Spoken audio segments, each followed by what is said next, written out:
Most people spend their waking hours avoiding thoughts about the inevitable conclusion of their timeline. We treat the final day as a distant event, something that stays tucked away in the back of our minds until it becomes unavoidable. Yet, we notice that urgency often disappears when we imagine we have endless opportunities ahead. We drift through weeks without feeling the weight of our choices. This creates a strange tension between our desire for permanence and the reality that our time is strictly measured. We ignore the clock, even though the ticking defines the value of every single second we possess. Human mortality is like a tide pool, because the rocky perimeter dictates the shape and clarity of the water held within. The containment provided by the stone edges prevents the water from dispersing into the vast, featureless ocean. Without the boundary, the distinct ecosystem of the pool would vanish into the depths. This structure creates a concentrated space where life can flourish with visible intensity. When we understand that our existence has a definite perimeter, we stop viewing our days as interchangeable units of time.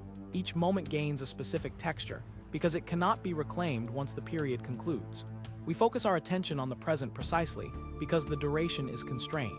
This awareness shifts our perspective from quantity to quality.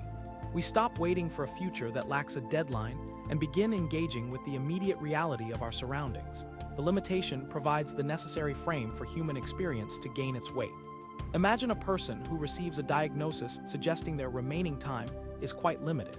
Before this news, they might have spent years postponing a creative project or avoiding difficult conversations with family members.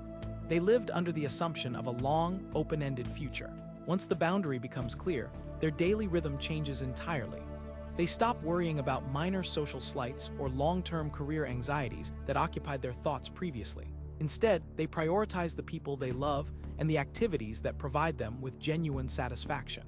The awareness of a nearing finish line forces them to strip away non-essential distractions. They find that the intensity of their daily life increases significantly because the stakes are now tangible. They are not necessarily doing different things, but they are experiencing them with a new level of presence.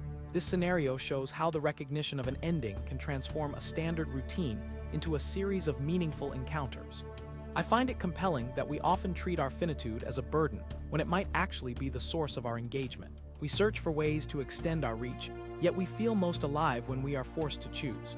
If we could inhabit this world for centuries without consequence, I suspect our capacity for wonder would eventually dull. The scarcity of time prevents us from becoming indifferent to our own lives. I do not suggest that we should dwell on death in a morbid sense, instead that we acknowledge the frame that holds our experiences together. It creates a necessary contrast that allows us to see the colors of our daily existence more clearly. When I consider the human condition, I see a constant negotiation between the desire for safety and the need for urgency. We thrive when we lean into the tension of our finite nature. It is a strange paradox that our most profound moments are linked to the fact that they will not recur. I often wonder if the vibrancy of our memories is derived solely from the knowledge that they are singular events. We lack clear scientific data to determine if this psychological reliance on an ending is hardwired into our biology, or if it is merely a cultural perspective we have adopted.